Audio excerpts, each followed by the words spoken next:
Il existe des livres que l'histoire a tenté d'enterrer, mais qui, d'une manière ou d'une autre, persistent. Cachés dans des coffres forts, enfermés dans des bibliothèques ou même égarés dans les couloirs du temps, ces ouvrages recèlent de sombres secrets et des connaissances interdites. Ils ont été bannis, brûlés et enterrés, car leur contenu était jugé trop dangereux. Mais pourquoi ces livres étaient-ils craints?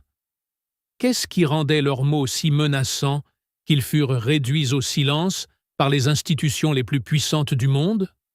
Aujourd'hui, nous allons explorer 10 livres, autrefois interdits, pour avoir été trop dangereux.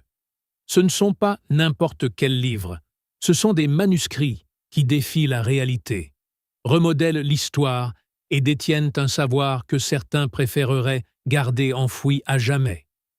Rejoignez-moi pour découvrir les vérités glaçantes derrière ces livres interdits et les forces obscures qui ont cherché à les détruire. Top 1. La Bible du diable. Codex Gigas. Commençons par l'un des livres les plus célèbres de l'histoire. Le Codex Gigas, également connu sous le nom de Bible du diable. Ce manuscrit massif pèse le poids incroyable de 165 livres, ce qui en fait l'un des plus grands livres médiévaux jamais écrits. Mais ce qui rend ce livre si inquiétant n'est pas seulement sa taille, c'est l'histoire derrière sa création et le contenu qu'il renferme.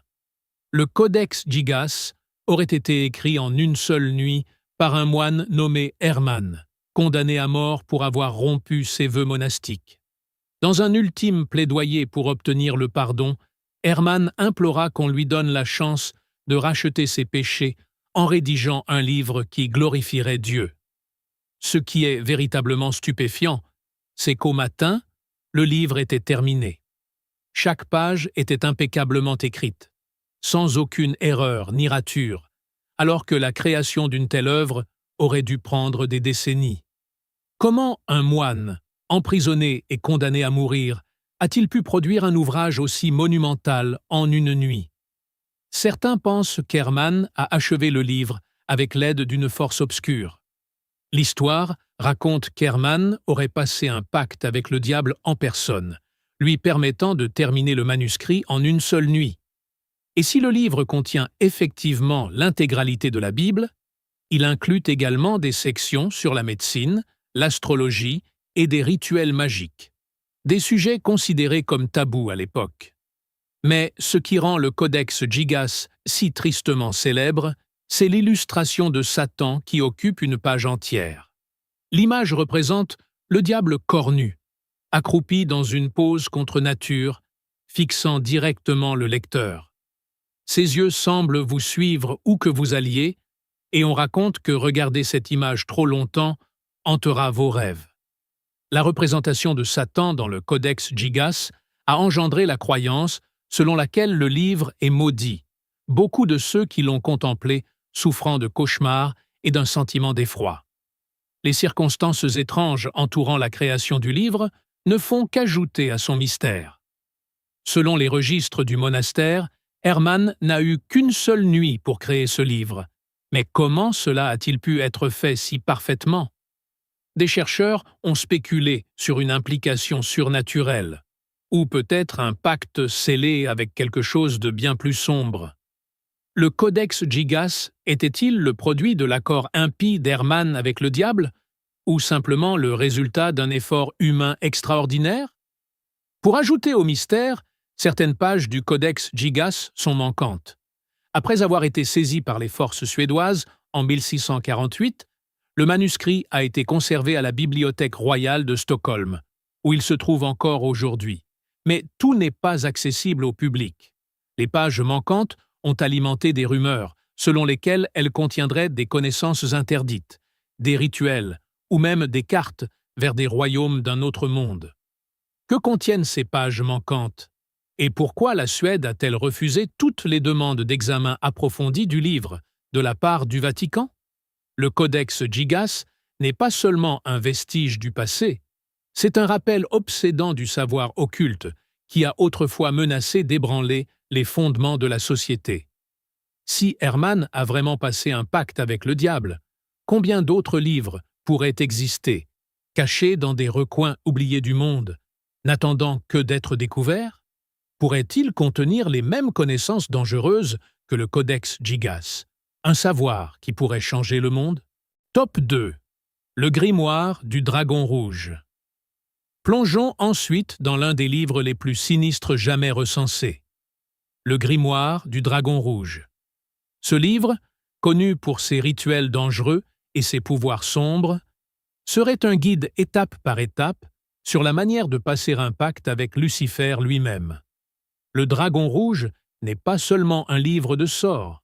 On pense qu'il s'agit d'un manuel pour obtenir la domination sur le royaume terrestre en invoquant des forces infernales. Les origines de ce livre remontent au début des années 1500, lorsqu'il fut découvert caché dans les catacombes sous la Bastille, en France. Enveloppé de tissu, scellé à la cire rouge et imprégné de myrrhe, l'apparence même du livre suggérait qu'il contenait quelque chose d'interdit. Il ne fallut pas longtemps avant qu'il ne disparaisse de la connaissance publique, pour ne refaire surface que par des murmures, ses propriétaires faisant souvent face à des morts mystérieuses et à des malheurs violents. Contrairement à d'autres grimoires qui se contentent de décrire des rituels, le grimoire du Dragon Rouge entre dans des détails incroyables. Il offre des instructions précises sur la façon d'invoquer Lucifer et d'autres entités puissantes, décrivant les ingrédients, les outils et les sacrifices nécessaires. Par exemple, le livre conseille aux praticiens de graver des sigils dans sa peau à l'aide d'une lame trempée dans le sang d'un bouc, puis de réciter des incantations pour invoquer Lucifer, censé accorder pouvoir et richesse en échange de sa loyauté. Ce qui est particulièrement troublant, c'est le ton glacial de l'ouvrage. Il n'édulcore pas le processus. Les rituels sont directs, presque cliniques dans leur exécution, laissant peu de place à l'interprétation. Chaque étape est méticuleusement tracée, garantissant que le praticien suive le rituel avec précision. Le livre décrit comment dessiner des cercles magiques, imprégnés de soufre, de magnétite et de poussière d'os, chacun conçu pour invoquer l'un des 4 agents infernaux primaires: Lucifer, Belzébuth, Astaroth et Orion, chacun associé aux éléments de l'air, du feu, de l'eau et de la terre. Le grimoire du Dragon Rouge n'est pas seulement un outil pour invoquer des esprits, c'est un guide pour les contrôler. Les instructions de l'ouvrage affirment que ceux qui suivent ces étapes obtiendront non seulement le pouvoir, mais seront capables de manipuler les forces mêmes de la nature. Il promet non seulement la richesse, mais aussi la santé et une loyauté éternelle en échange d'un lien avec Lucifer en personne. Mais quel est le prix d'un tel pouvoir? Les légendes entourant le grimoire du Dragon Rouge racontent que ses anciens propriétaires ont sombré dans la folie, ont eu des hallucinations intenses ou sont même morts dans des circonstances mystérieuses. Pourquoi ce livre a-t-il provoqué une telle peur? Et pourquoi l'Église catholique a-t-elle déployé tant d'efforts pour détruire chaque exemplaire connu? Même aujourd'hui, le grimoire du Dragon Rouge reste un artefact recherché par les occultistes, dont beaucoup croient encore au pouvoir qu'il promet. Ce qui rend le Dragon Rouge si persistant et si terrifiant, ce ne sont pas seulement ses promesses de richesse et de puissance, mais le fait qu'il s'exprime sans détour. C'est un contrat, pas une fantaisie. Un pacte avec le diable, explicite, sans clause cachée. Aucune ambiguïté. Vous donnez votre âme en échange du pouvoir.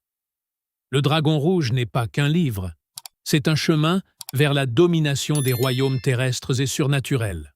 Top 3. Le Grand Grimoire. Passons maintenant à un autre livre infâme, le Grand Grimoire, souvent considéré comme l'un des grimoires les plus dangereux existants.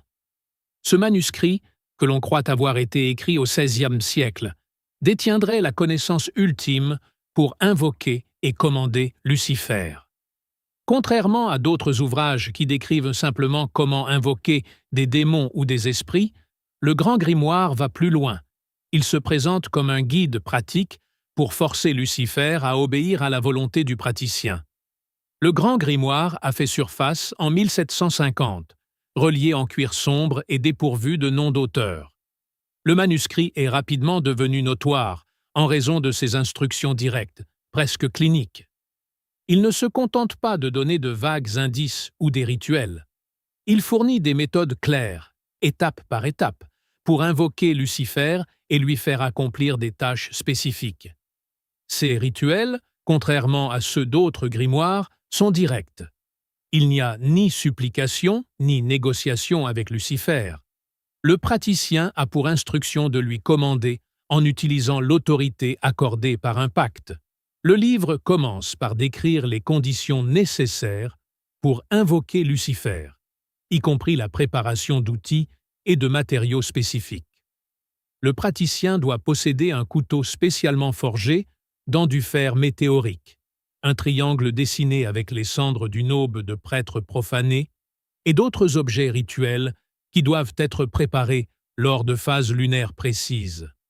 Chaque étape est détaillée, comme si l'auteur s'attendait à des résultats concrets et non à de simples connaissances théoriques.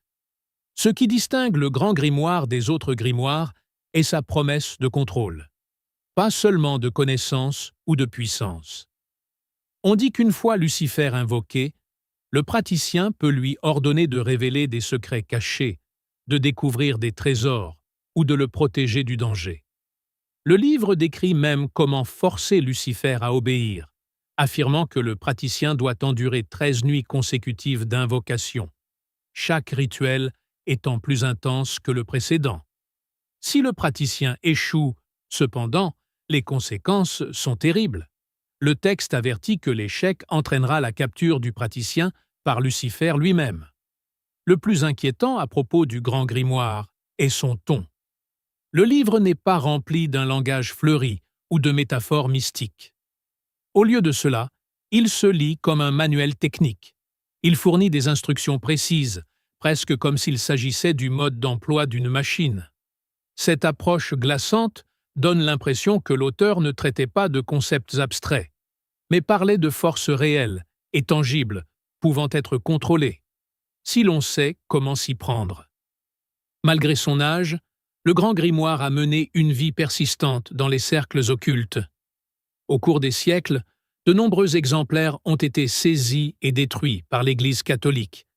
Mais le livre continue de faire surface dans des sociétés secrètes et sur les marchés noirs.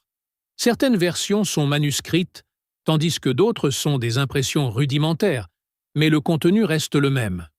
Aujourd'hui, certains occultistes modernes affirment que le Grand Grimoire est toujours un outil précieux pour ceux qui recherchent le pouvoir ultime. Mais la question demeure, pourquoi ce livre est-il si craint? Quel pourrait être le coût réel d'une invocation de Lucifer pour le soumettre à son obéissance? Le prix en vaut-il la peine? Top 4. Le livre des esprits, Liber Desperi. Tournons maintenant notre attention vers un grimoire véritablement dérangeant. Le livre des esprits, également connu sous le nom de Liber Desperi. Ce livre, apparu en 1407, ne ressemble à aucun autre. Il ne se contente pas de décrire des rituels d'invocation. C'est un manuel détaillé pour interagir avec les esprits et les contrôler. Ce texte effrayant a été trouvé en possession d'un moine qui a mystérieusement disparu, ne laissant derrière lui que ce manuscrit cryptique. Le livre des esprits contient les noms de 46 entités que l'Église refusait de reconnaître. Ce ne sont pas n'importe quels esprits. Ils sont décrits comme les disparus, des êtres existants en dehors des limites du paradis, de l'enfer ou même du royaume terrestre. Le livre explique comment invoquer ces entités à travers des rituels complexes impliquant du sang, des alignements planétaires spécifiques et des gestes précis. Ces esprits ne sont ni des anges, ni des démons, ni des élémentaires. Ils existent dans un royaume étrange et indéfini que le livre appelle la région entre les cercles. Chacun des 46 esprits répertoriés dans le livre des esprits est détaillé avec son nom, ses sigils et les conditions exactes de son invocation. Ce ne sont pas des instructions abstraites. Les rituels sont précis est destiné à être exécuté à la lettre. Le livre décrit même les symptômes physiques que l'on peut ressentir lors de l'invocation de ces esprits, allant de la nausée au saignement spontané. Les esprits ne sont pas seulement invoqués pour le pouvoir ou la connaissance, mais pour quelque chose de beaucoup plus sinistre, le contrôle de l'inconnu. Ce qui est particulièrement dérangeant dans ce livre, c'est le fait que les rituels impliquent le sang du praticien. Il ne s'agit pas de simples actes symboliques. Le praticien doit prélever du sang à des heures lunaires spécifiques et l'utiliser pour marquer le cercle rituel. Ce n'est qu'alors que les glyphes des esprits peuvent être activés. Mais que se passe-t-il si ces rituels tournent mal? Le livre des esprits ne fournit pas de réponse à cette question. Au lieu de cela, il avertit le praticien des conséquences, suggérant que l'invocation de ces entités peut avoir des résultats imprévisibles et dangereux. Le livre des esprits a été jugé hérétique par l'Église, et tous les exemplaires connus ont reçu l'ordre d'être détruits. Cependant, comme beaucoup d'autres livres interdits, il a refait surface au cours des siècles, des copies ayant été trouvées dans des cercles occultes clandestins à travers l'Europe. En fait, des versions manuscrites de l'ouvrage ont été découvertes en Espagne, en France et en Italie, chacune contenant les mêmes esprits, les mêmes sigils et les mêmes instructions troublantes. Malgré sa suppression, le livre continue de circuler parmi les sociétés secrètes, son pouvoir n'étant pas diminué par le temps. Ce qui est véritablement terrifiant dans ce livre, ce n'est pas seulement son contenu sombre, mais la clarté et l'aspect pratique de ses instructions. Il ne s'agit pas d'une simple théorie ou d'une fiction. C'est un manuel pour s'engager directement avec l'inconnu. Les esprits décrits dans le livre des esprits ne sont pas de simples concepts, ce sont des entités qui peuvent être contrôlées, ou du moins invoquées. La question demeure, si ces entités sont réelles, quel prix le praticien paiera-t-il pour un tel pouvoir? Top 5. Le livre d'Abramlin. Nous nous tournons ensuite vers un grimoire véritablement fascinant et mystérieux, le livre d'Abramlin. Ce manuscrit ancien, originaire du XIVe siècle, n'est pas seulement une collection de rituels, mais un guide détaillé pour subir une transformation spirituelle profonde. Contrairement à d'autres grimoires axés sur l'invocation d'esprits ou de démons, le livre d'Abramlin est centré sur l'idée d'atteindre l'éveil spirituel et la communion avec son propre Saint-Ange gardien. Le livre d'Abramlin suit l'histoire d'un juif allemand nommé Abraham de Worms, qui voyagea en Égypte à la recherche de la sagesse divine. Là, il rencontra un magicien reclus nommé Abramlin, qui lui enseigna les moyens de se connecter au divin par des mois de purification physique et spirituelle.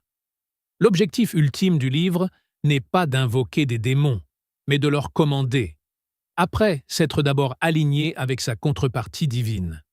Ce qui rend ce livre unique est sa longueur et l'engagement requis pour mener à bien son voyage spirituel. L'opération centrale du livre nécessite 6 mois d'isolement, de prière et de nettoyage rituel. Pendant ce temps, le praticien doit construire un oratoire sacré et effectuer des invocations à des moments précis de la journée. Ce n'est qu'après avoir achevé ce processus ardu que le praticien peut espérer se connecter avec son Saint-Ange gardien. Une fois ce lien établi, le praticien peut alors procéder à l'invocation et à l'asservissement des forces démoniaques à sa volonté. Contrairement à beaucoup de grimoires, le livre d'Abramlin ne promet pas de pouvoir ou de richesse immédiat. Au lieu de cela, il exige du temps, de la patience et du dévouement. C'est un livre sur la discipline spirituelle et la maîtrise de soi, dont le but ultime n'est pas le contrôle des choses terrestres, mais la domination des forces surnaturelles. Cependant, ce qui est troublant dans ce livre, ce sont les conséquences potentielles d'un échec. Si le praticien ne parvient pas à achever correctement le processus de purification, le texte met en garde contre l'effondrement spirituel, la folie ou pire encore. Beaucoup de ceux qui ont tenté les opérations décrites dans le livre d'Abramlin auraient vécu des visions troublantes, ou des crises émotionnelles intenses. Certains occultistes affirment que même des figures célèbres comme Aleister Crowley ont tenté l'opération au début du XXe siècle, mais l'ont abandonnée après avoir subi des phénomènes bizarres et effrayants. Le livre d'Abraham Lin a fait l'objet d'une fascination tant pour les occultistes que pour les chercheurs. Malgré sa nature spirituelle, il est rempli d'avertissements sur les dangers d'invoquer des démons et de lier des esprits. Il présente un type de pouvoir différent, un pouvoir qui exige une maîtrise de soi avant de tenter de contrôler l'au-delà. Mais la question demeure. Le prix de l'éveil spirituel vaut-il le risque de faire face aux forces inconnues qui pourraient être invoquées en chemin? Top 6. Le manuel de Munich sur la magie démoniaque. Ensuite, nous avons un livre qui se distingue par son aspect pratique et glaçant. Le manuel de Munich sur la magie démoniaque. Ce manuscrit du XVe siècle, découvert dans les archives cachées de Munich en 1990, est un guide sombre et troublant pour invoquer et contrôler les démons. Contrairement à d'autres grimoires qui explorent des concepts théoriques de la magie, cet ouvrage se présente comme un manuel, presque comme un livre de recettes pour invoquer et interroger des entités surnaturelles. Le manuel de Munich est divisé en 2 parties. La première section décrit en détail les rituels pour invoquer les démons, y compris les objets spécifiques nécessaires, le moment opportun pour les invoquer en fonction des alignements planétaires et le positionnement exact des cercles rituels. Mais ce qui rend ce manuel véritablement terrifiant est la précision avec laquelle ces rituels sont décrits. Il ne s'agit pas seulement d'appeler ces êtres. Il s'agit de savoir comment les forcer à répondre à des questions, à extraire des informations, et même à les contraindre à servir le praticien. Les rituels ne sont pas décrits en termes abstraits, mais avec une minutie méticuleuse. Chaque action, chaque incantation et chaque symbole doit être suivi à la lettre. Ce qui est particulièrement troublant dans le manuel de Munich est la façon dont il décrit les esprits. Ce ne sont pas de simples démons ou des forces chaotiques. Les esprits énumérés dans le manuel sont détaillés avec des attributs spécifiques, y compris leur pouvoir, leur faiblesse et la manière dont ils peuvent être contrôlés. Un démon, par exemple, est censé gouverner le son et la logique, tandis qu'un autre a autorité sur la richesse et le gain matériel. Certains esprits nécessitent des offrandes ou des sacrifices spécifiques pour être correctement invoqués, comme le sang d'une bête silencieuse ou une herbe rare brûlée lors d'un événement céleste particulier. Chaque rituel est décrit avec le genre de détachement clinique que l'on attendrait d'un texte scientifique, ce qui le rend encore plus effrayant. Ce qui rend ce livre surtout déconcertant, c'est la seconde partie. L'interrogatoire des démons. Le manuel ne se contente pas d'instruire le praticien sur la façon d'invoquer les esprits. Il lui donne une liste de questions scénarisées à poser. Ces questions vont de sujets pratiques, comme l'emplacement de trésors cachés, à des interrogations plus existentielles sur la nature de l'univers et les connaissances secrètes du divin. Les réponses doivent être consignées par le praticien comme s'il était en mission pour extraire un savoir interdit directement du royaume surnaturel. Ce n'est pas un livre pour les âmes sensibles, c'est un manuel pour commander et contrôler les démons avec une précision glaciale. Le manuel de Munich a été interdit par l'Église catholique peu après sa découverte, et la plupart des exemplaires ont été soit brûlés, soit dissimulés. Pourtant, comme tant d'autres livres interdits, il a réussi à survivre. Seuls quelques exemplaires subsistent, l'un enfermé dans une collection privée et un autre caché dans une chambre forte sécurisée dans les archives. Les chercheurs qui ont étudié le livre rapportent des événements étranges. Certains ont vécu des épisodes violents ou des visions bizarres, tandis que d'autres ont souffert de crises mentales soudaines. La partie la plus inquiétante du manuel de Munich est qu'il ne s'agit pas seulement d'acquérir du pouvoir sur les démons, il s'agit de les affronter, de les interroger et de les forcer à révéler leurs secrets. Pourquoi ce livre est-il si terrifiant? Ce n'est pas seulement le savoir qu'il promet, c'est le contrôle qu'il exige. Le manuel de Munich force le praticien à entrer dans une relation avec le surnaturel, une relation dans laquelle les enjeux sont plus élevés qu'un simple pouvoir. Il s'agit de connaissance, de contrôle et des conséquences terrifiantes qui en découlent. Top 7. Le Codex Picatrix. En continuant, nous arrivons à un texte qui brouille les lignes entre le mysticisme et la science, le Codex Picatrix. Ce manuscrit ancien, que l'on croit originaire du Xe siècle, a été initialement écrit en arabe avant d'être traduit en latin au XIIe siècle. Le Picatrix est l'un des textes magiques les plus anciens et les plus influents, et il présente une perspective entièrement différente sur l'interaction entre les humains et le cosmos. Ce qui rend le Picatrix véritablement unique est son approche de la magie. Contrairement à d'autres grimoires axés sur l'invocation d'esprits ou de démons, le Picatrix traite de la transformation de la réalité elle-même. Il suggère que chaque planète du cosmos émet une énergie spécifique, et qu'en alignant les rituels sur les heures planétaires, un praticien peut puiser dans cette énergie pour influencer le monde matériel.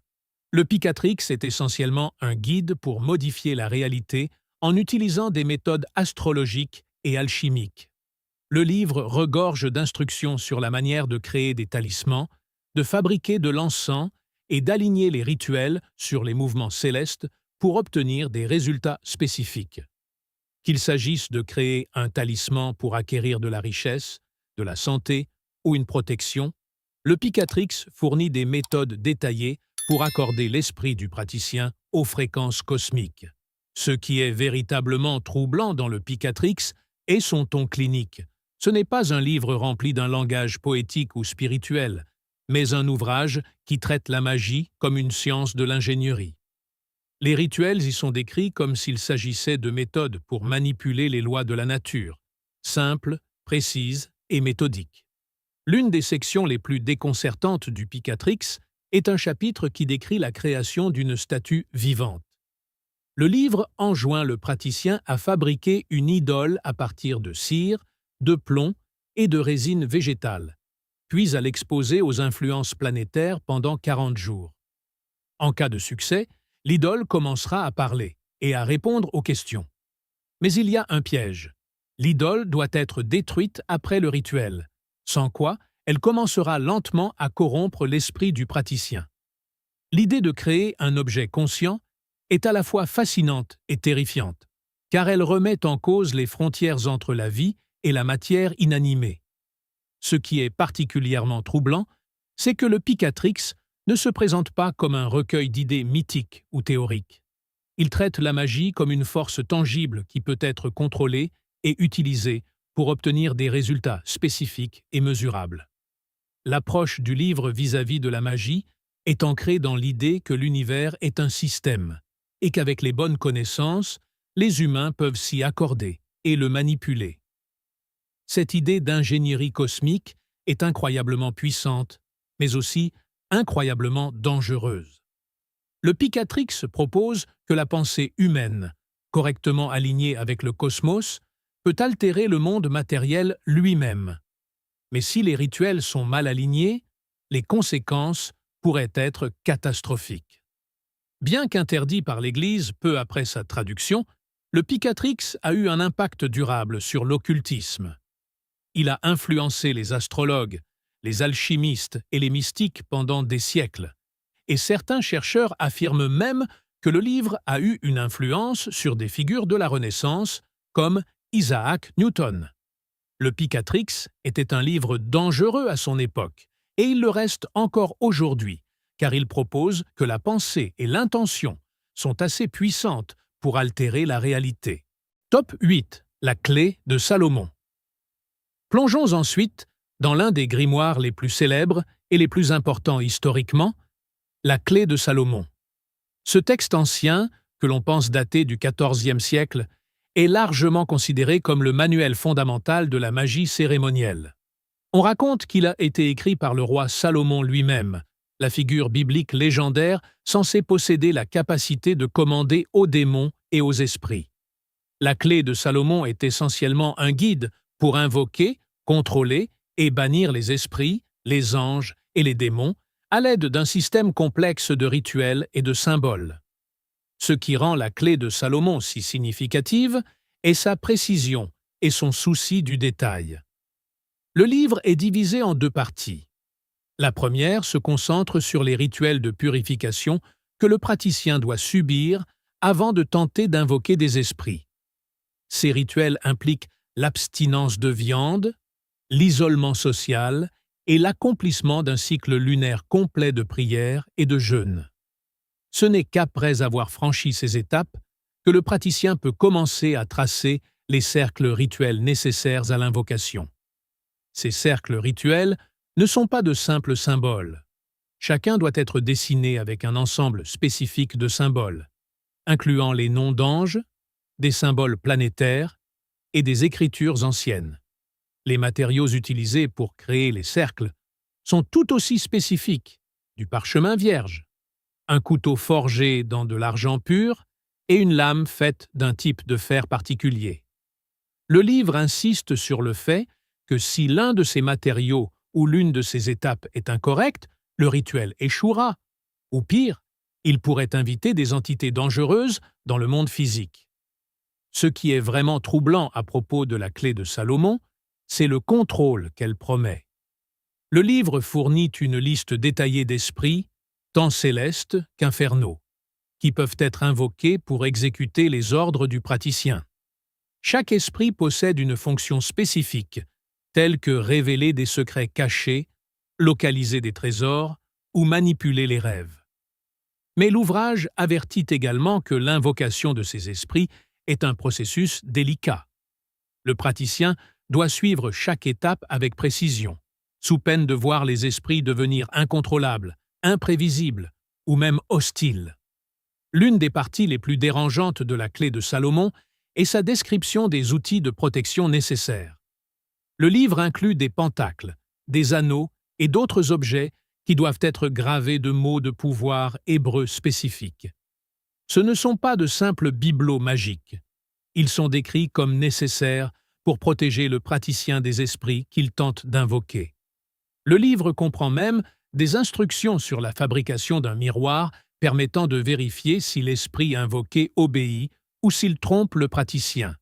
Mais l'ouvrage prévient que ce miroir doit être enterré après seulement 3 utilisations, de peur que son reflet ne subsiste. La clé de Salomon s'est transmise à travers diverses cultures et civilisations, influençant les traditions magiques pendant des siècles. Malgré son interdiction par l'Église, elle a continué à être étudiée et adaptée par des occultistes, des magiciens et même des praticiens modernes de la magie cérémonielle. Elle a eu un impact profond sur l'ésotérisme occidental et reste l'un des grimoires les plus recherchés au monde. Ce qui rend la clé de Salomon si terrifiante, ce n'est pas seulement le pouvoir qu'elle offre, mais le degré de contrôle qu'elle exige. Il ne s'agit pas de demander du pouvoir, il s'agit de le commander. Et les conséquences d'un manquement à ces instructions ne sont pas seulement théoriques, elles sont réelles, dangereuses et souvent fatales. Top 9. Le livre d'Honorius. Nous explorons maintenant l'un des grimoires les plus glaçants et les plus dangereux existants. Le livre d'Honorius. Ce manuscrit du XIIIe siècle regorge de rituels sombres et d'instructions périlleuses qui auraient été transmis par le personnage mystérieux et souvent insaisissable d'Honorius de Thèbes. Contrairement à de nombreux autres grimoires qui se concentrent sur l'invocation de démons ou d'esprits à des fins de pouvoir ou de connaissance, le livre d'Honorius présente une magie d'une nature très différente. C'est un manuel pour contacter et commander directement des esprits qui existent dans l'espace entre le paradis et l'enfer. Le livre d'Honorius est différent des autres textes occultes, car il se concentre sur la coercition spirituelle, plutôt que sur la simple invocation. C'est un guide permettant aux praticiens de forcer l'ouverture des cieux pour exiger la connaissance de forces divines ou d'un autre monde. Le livre est structuré comme un document juridique, chaque rituel étant présenté comme une pétition jurée au nom de la justice divine.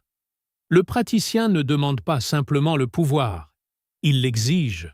en faisant un appel légal aux puissances spirituelles supérieures. Les rituels dans le livre d'Honorius sont troublants par leur spécificité. Le praticien doit effectuer 7 jours de jeûne, s'engager dans des prières à l'aube face à des étoiles spécifiques et dessiner 9 cercles concentriques en utilisant une combinaison d'alphabets hébreu, grec et inconnu. Le livre est précis, chaque étape devant être suivie à la lettre. Tout écart par rapport aux instructions pourrait entraîner des conséquences désastreuses, y compris l'effondrement spirituel ou même la mort. Ce qui rend ce grimoire si terrifiant, c'est le concept de géographie spirituelle qu'il décrit. Selon le livre d'Honorius, il existe des anneaux concentriques d'existence, des royaumes régis par des lois différentes du temps, de la matière et de la volonté. Les entités de ces anneaux extérieurs nécessitent des invocations complexes et souvent dangereuses pour être contactées, et les rituels sont incroyablement risqués. Un de ces rituels exige que le praticien crée une chambre avec des murs en bois courbés et un plafond peint de constellations inversées. Dans cette chambre, une porte doit être ouverte à l'aide d'un chant écrit à l'envers et prononcé dans l'obscurité totale. Le langage du livre est agressif et conflictuel.